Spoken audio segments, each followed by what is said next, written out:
Balik lagi di Calam, Cahaya Malam. Pada kali ini ada cerita dari seorang yang tidak pengen disebutin namanya. Makanya kita sebut saja Rian. Jadi Rian ini punya cerita sewaktu dia mendaki ke sebuah gunung di daerah Jawa Barat. Ya, gunung yang bisa dibilang lumayan terkenal ini adalah salah satu pendakian bisa dibilang di luar nalar, antara hidup dan mati. Nggak tahu nih Rian ini ada di alam mana, alam manusia, alam jin, atau bahkan alam barzah. Nah, kenapa bisa begitu? Penasaran kan? Tonton video ini terus. Cerita ini dimulai sewaktu Rian ini lagi di kantornya. Di hari Jumat, jam kerja yang harusnya itu sampai jam 4 sore. Nah, di hari itu Rian yang sebagai bisa dibilang pemimpin kantor itu mutusin buat nutup kantor di jam 2 lebih cepat dari biasanya, karena hari itu lagi sepi tamu dan juga karena rencananya Rian di hari Sabtunya dia pengen naik gunung sama 9 orang temannya. Ya, kalau hari Jumat itu pulang cepet, dia bisa prepare nih buat pendakian. Sampai tiba-tiba nih jam 2 siang kurang 5 menit, tiba-tiba itu kantor mendadak banyak banget ada pengunjung yang datang. Ada kali kurang lebih 30 orang datang. Dalam hati Rian bilang, "Apa-apaan nih? Udah mau tutup kok baru pada datang? Dari kemana aja?" Alhasil yang tadinya niat pulang jam 2 malam, dia terpaksa dong karena harus ngurusin itu. Kamu pada datang nggak jadi tutup jam 2 siang, malahan jadi sampai jam setengah 5 sore karena saking banyaknya itu pengunjung. Singkat cerita, habis kerjaan selesai di kantor itu, pulanglah Rian ke rumah. Sampai di rumah itu sekitar sebelum maghrib. Habis sholat maghrib, dia ngecek lagi tuh isi carrier-nya yang udah disiapin sebelumnya. Dan alhamdulillah nih, udah lengkap semua, nggak ada peralatan yang ketinggalan. Malam itu juga Rian berangkat nih ke base camp pendakian. Diantar sama temannya, mereka berangkat ke base camp itu sekitar jam 8 malam. Sekalian nunggu macet kelar, jam 8 malam nih berangkatlah mereka berdua ke base camp pendakian. Perkiraan Rian mereka ini sampai base camp itu jam 11 malam. Jalanlah mereka di tengah jalan. Mereka ini sempat berhenti dulu sebentar buat makan malam. Terus kurang lebih 30 menit sebelum sampai base camp di sini. Terus kurang lebih 30 menit sebelum sampai base camp, di sini mulai ada keanehan mendadak. Mereka lupa jalan menuju ke base camp. Coba buat buka GPS, tapi malah makin nyasar. Alasan mereka cuma muter-muter aja itu, bahkan sampai nyasar ke jalur pendakian yang gak mereka tuju sebelumnya. Ada kali itu 1 jam mereka muter-muter jalan, tanya sana sini. Akhirnya mereka sampai juga di base camp pendakian yang mereka mau, dan itu udah jam 12 malam. Sampai di base camp, 9 orang teman pendakian Rian yang lain ternyata udah pada sampai semua tuh, dan mereka semua udah pada tidur. Lihat itu ya, Rian pun ikutan buat istirahat. Ngapain juga, udah malam. Paginya sekitar jam 5 nih, Rian sama teman-teman yang lain bangun. Jangan lupa mereka sholat subuh. Habis itu sarapan. Habis itu mereka ngecek lagi tuh perlengkapan briefing sama doa supaya selamat di pendakian. Mudah-mudahan tepat jam 7 pagi dimulailah pendakian. Waktu itu cuaca udah agak mendung, formasi barisan Rian ini milih buat di paling belakang alias jadi sweeper. Alasannya ya jadi sweeper tuh enak, kan nggak diburu-buru lah, supaya bisa lebih nikmatin perjalanan. Nah, karena hari itu weekend, ya seperti kalian tahulah, gunung ini kalau weekend itu ramenya bukan main. Jadi banyak banget tuh pendaki dan belum jauh Rian ini ngelewatin pos. Tiba-tiba sol sepatu yang dia pakai ini lepas tengah. Padahal sebelumnya itu sepatu nggak kenapa-napa, dan juga itu sepatu udah disol lagi, istilahnya double sol, udah dijahit lagi kan, cuma kok bisa copot. Mulai bimbang lah yang disitu kan, antara mau lanjut naik tapi sepatu rusak atau balik ke base camp, tapi sayang udah sampai situ masa nggak naik. Tapi di situ dia mutusin buat lanjut. Dia iris tuh setengah sol yang copot. Naiklah dia sampai di pos 1, masih aman, cuman sol sepatu yang udah diiris setengah tadi sekarang copot lagi setengahnya.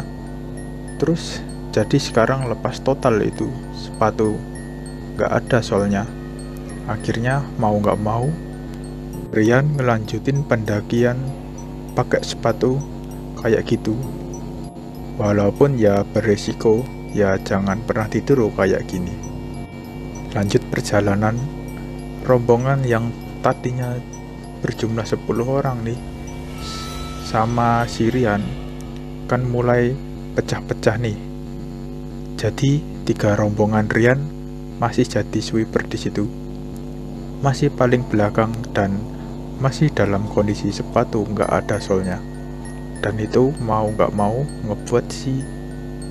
ngebuat dia mesti ekstra hati-hati jalan terus tuh sampai akhirnya tiba di pos 2. Dan berarti sebentar tuh buat ngerokok sama ngemil sekitar 30 menit. Berhenti ini dia ngelanjutin perjalanan, dan di sini nggak tahu kenapa Rian ini nafas jadi pendek-pendek, jadi capek banget. Rasanya entah karena jalur yang terus nanjak atau kelamaan istirahat.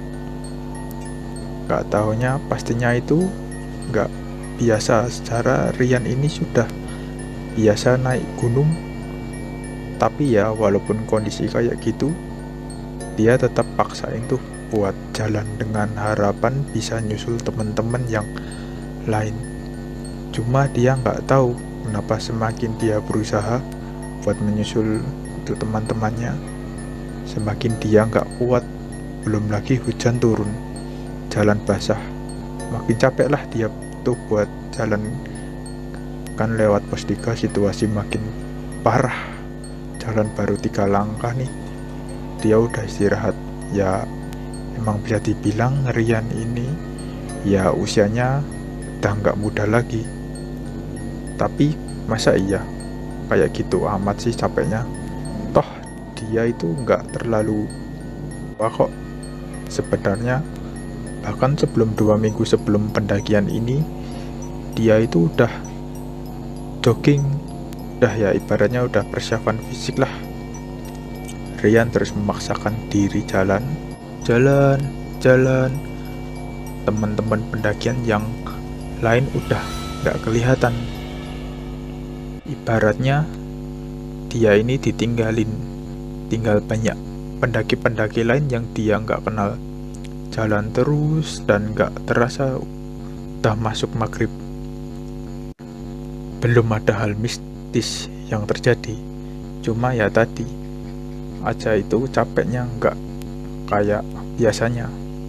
Padahal ini gunung biasa dibilang jalur nggak terjal-terjal amat sih. Setiapnya Rian di pos 4 ternyata untungnya nih ada salah satu teman pendakiannya, dia datang kejemput sekalian ngasih tahu di mana tenda didiriin.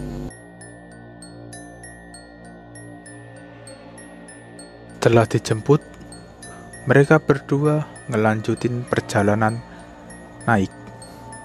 Singkat cerita, Rian sampai di pos 5 itu sekitar jam 8 malam.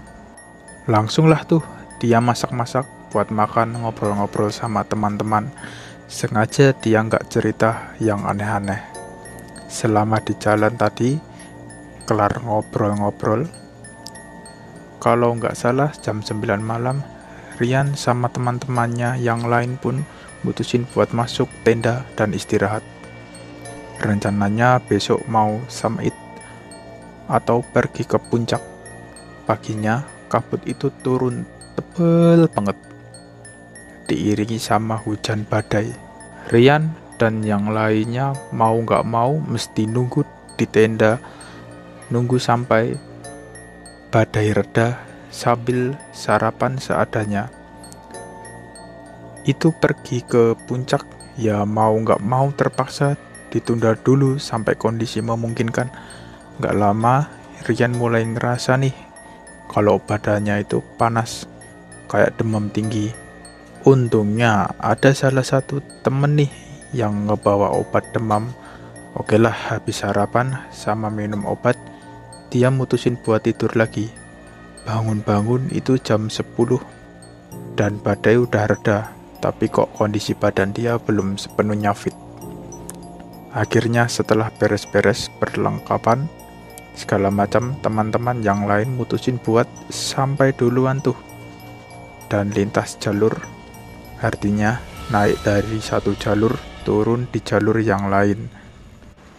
Tapi di situ karena kondisi badannya itu lagi nggak bagus, ya lagi nggak fit, dia mutusin buat turun lewat jalur yang sama.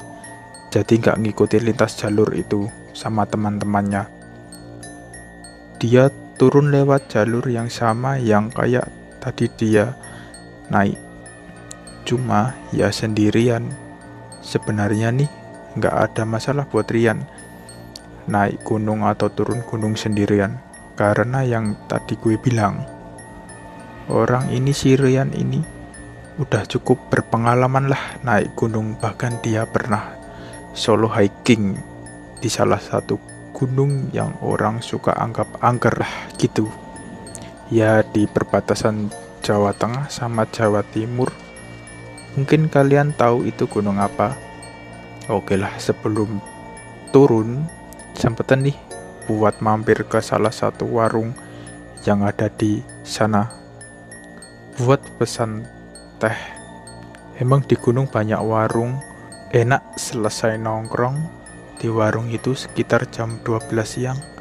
Mulailah nih perjalanan turun. Kondisi jalur yang licin, habis hujan ngebuat Rian mesti hati-hati. Itu dalam setiap langkahnya, apalagi ingatkan sepatu dia udah kagak ada solnya. Estimasi dia turun pelan-pelan kayak gitu ya paling nyampe bawah itu maghrib lah. Di perjalanan Turet masih ketemu sama beberapa pendaki dan masih saling tegur sapa terus jalan turun. Dan gak terasa nih udah masuk waktu maghrib. Rian pun istirahat sebentar tuh di pinggir jalur.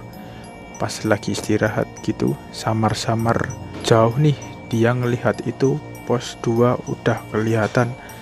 Dan kelihatan juga ada warung di area pos 2 itu yang dikasih lampu-lampunya kelihatan nih. Dan ada beberapa pendaki juga yang lagi nongkrong situ. Pikir Rian, wah kalau kayak gini paling lama itu mungkin jam 7 lah sampai pos Simaksi. Pikir dia udah enak-enak aja nih sampai pos Simaksi. Habis itu pulang mandi, bercengkrama lah sama anak dan istrinya kalau lancar turunnya. Nggak kerasa maghrib dan tiba dia mutusin buat selesai istirahat dan ngelanjutin perjalanan turun. Niatnya dia pengen sholat maghrib di pos 2. Lama tuh dia jalan turun. Di sini mulai dia ngerasa aneh. Kayaknya kok warung yang dia lihat tadi semakin dia jalan turun, bukannya semakin dekat ke warung, tapi malah semakin jauh. Dan juga baru dia sadar, lepas azan maghrib tadi dia nggak ketemu lagi nih sama pendaki yang naik ataupun turun. Dan juga pendaki-pendaki yang di warung tadi itu pada kemana. Padahal dari siang itu dia yakin banget ada kali 50 lebih pendaki itu udah papasan sama dia. Kok ini mendadak sepi? Apakah karena udah malam? Tadi kan berhenti sebentar. Habis itu buat observasi medan. Observasi itu, dan ya nggak ada yang salah. Dia masih ada di jalur pendakian yang semestinya dia langsung coba buat positive thinking. Yang ada di situ kan dia pikir warung itu semakin menjauh karena dia ini lagi lewat jalan yang memutar. Rian terus tuh susurin jalur yang gelap pakai headlamp. Dia belum mikir yang terlalu aneh. Rian masih terus jalan sampai akhirnya dia melihat jam itu udah jam 7 malam. Artinya dia udah jalan 1 jam lebih, tapi kok belum sampai-sampai ke pos 2. Rian berusaha buat tenang di situ sambil konsentrasi sama jalan nih. Sampai akhirnya dia ketemu nih sama warung. Dia pikir itulah warung pos 2. Tapi anehnya, ini warung kok gelap, ada penerangan, dan kondisinya nggak seramai tadi. Ada sekitar 10 orang di warung itu.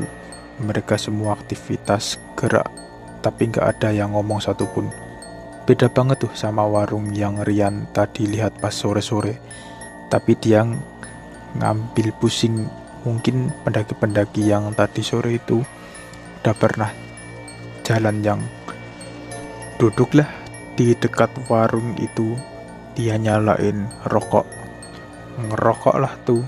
Nggak tahu kenapa dia nggak ada niatan sama sekali buat beli apapun di warung itu. Padahal biasanya dia ini paling getol jajan lah kalau lagi istirahat di warung yang ada di jalur pendakian. Dia cuma diam, istirahat. Kan sebenarnya tiba-tiba dari belakang sebelah kiri ini ada yang nyamperin terus nyodorin 1 gelas plastik, isinya itu teh manis, gelas isinya teh panas. Padahal Rian nggak minta apalagi mesen. Orang dia cuma duduk sambil merokok. Kok orang itu cuma nggak ngomong apa-apa, tapi ya mau nggak mau lah, udah nggak enak, udah dibikinin kan. Rian terima teh panas itu, tapi nggak lupa bilang terima kasih karena masih panas. Rian nggak langsung minum. Itu dia pegang nih, masih pegang sambil duduk bersila sampai nggak tahu kenapa, ya mungkin karena kecapean atau apa, di posisi masih megang ini gelas. Rian ketiduran seperti pas lagi tidur kayak gitu. Teh panas yang dia pegang tumpah jatuh ke tanah. Di situ dia langsung kebangun. Dia mikir mungkin bukan rezeki gua kali. Ya udah, habis itu dia bangun terus ngajunya berjalan. Nah, sebelum jalan dia nanyalah nih si Akang yang punya warung, berapa nih, ditanya gitu. Si punya warung nggak ngejawab. Orang-orang di situ juga nggak ada yang respon. Semuanya diam. Rian keluarin lah tuh duit selembar. Terus dia bilang, ini duitnya gue taruh di bawah gelas ya. Makasih. Nggak pakai nunggu jawaban. Langsung lanjut jalan lagi. Dalam hati ini cukup seneng nih karena dia ngerasa udah ngelewatin yang dia pikir itu tadi adalah pos 2. Artinya pos 1 udah nggak jauh lagi nih, jalan terus. Tiba-tiba dia berhenti nih. Dia baru sadar kalau tadi pas di warung dia nggak nemuin satupun pelang tugu ataupun plakat atau apapun, plakat yang nunjukin kalau area itu adalah pos 2.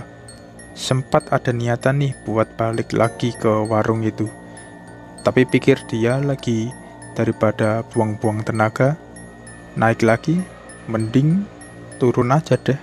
Nggak peduli tadi warung itu pos berapa. Jalan tuh sendirian malam-malam, jam 6:30 malam. Dia ngerasa kalau staminanya itu udah habis. Akhirnya dia mutusin buat berhenti sebentar. Dia duduk tuh di pinggir jalur. Nggak sadar Rani ini mungkin karena kecapean. Tadi dia tidur-tidur ayam. Ini tidurnya kayak gini. Nah, pas lagi kayak gitu, tiba-tiba telinga kanan dia kayak ada suara yang lebih sedikit. Dia bilang, nggak tahu dari mana itu, Rian. Nggak ada rasa takut sama sekali. Malah yang ada emosi ngedengar suara itu. Dia langsung bangkit dan lanjut jalan. Dia tahu kalau suara itu nggak beres, bukan manusia, dan dia males ngeladenin mereka. Nggak lama dia jalan tuh dateng lagi nih rasa capek. Kali ini putusin buat istirahat lagi di pinggir jalur. Dan kejadian lagi yang sama. Pas dia lagi istirahat itu, lagi-lagi dia tidur ayam. Dan bisikan dari suara yang sama kedengaran lagi di kuping kanannya.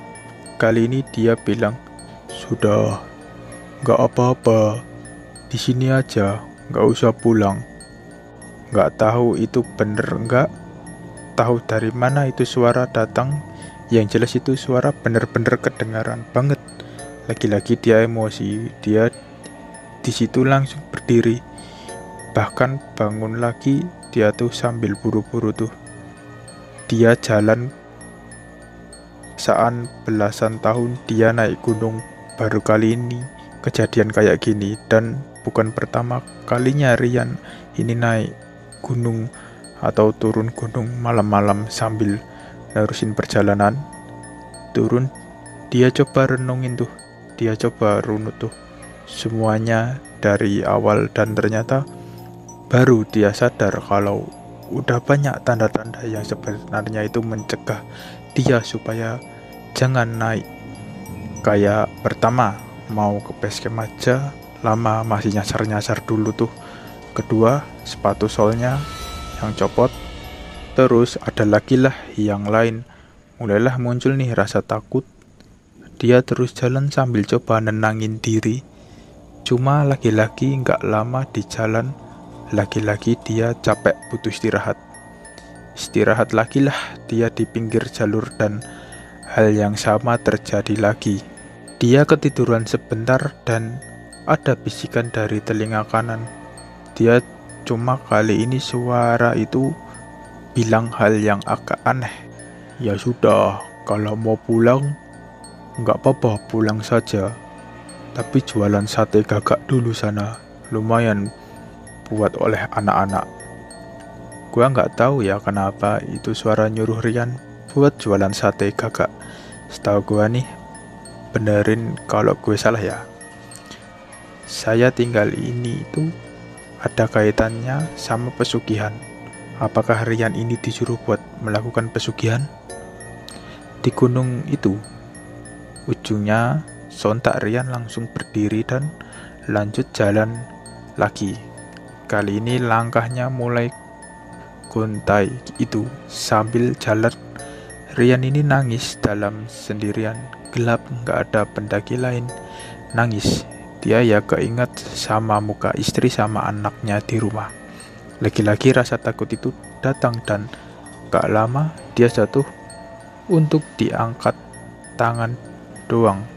Dia angkat tangan, doa, "Jika emang umurku sudah waktunya habis, aku mohon izinmu agar sebelum aku menutup mata, aku bisa ketemu sama istri dan anakku." Selesai doa, wallahualam, itu semuanya gelap. Dia pingsan. Di situ nggak tahu berapa lama Rian nggak sadarin diri. Dia baru sadar pas ada cahaya tuh yang nyorot matanya. Pelan-pelan dia buka mata nih. Ternyata cahaya itu bukan dari sinar matahari. Bukan itu, sebelum pagi ternyata dia ada di dalam sebuah ruangan.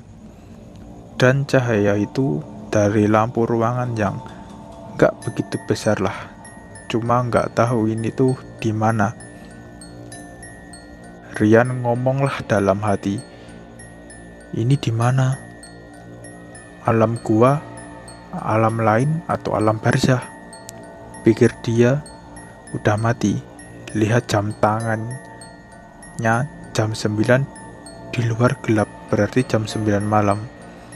Tapi itu di mana? Nggak lama kemudian ada suara langkah kaki nih. Ternyata itu satu orang pemuda yang ngedeket, terus bilang, "Kang, maaf, biaya evakuasi belum ya?" Evakuasi, jadi Rian ini dievakuasi dan dia itu udah di base camp. Tapi dengan cara evakuasi berarti bener, tadi dia itu pingsan dan mungkin ada pendaki lain yang nemuin sebenarnya juga ya dia agak geli gitu mendengar omongan pemuda tadi. Secara nih, mohon maaf nih, orang habis pingsan gitu ya baru bangun, bukannya ditanya kondisi gimana, "Mas, udah baikan?" Langsung ditanya suruh bayar evakuasi. Ya menurut Rian agak geli lah. Dia di situ oke lah. Rian tanyalah ke si pemuda itu, "Kang, kenapa kok bisa sampai sini? Apa yang sebenarnya sudah terjadi?" Pemuda itu ngejelasin kalau ada 2 orang pendaki yang turun nih lewat jalur lama. Jadi di gunung itu memang ada 2 jalur nih, jalur baru, jalur lama. Nah, seingat Rian, dia ini turun lewat jalur baru, naik lewat jalur baru, turun lewat jalur baru. Secara jalur baru lama itu bisa dibilang lebih terjal daripada jalur baru.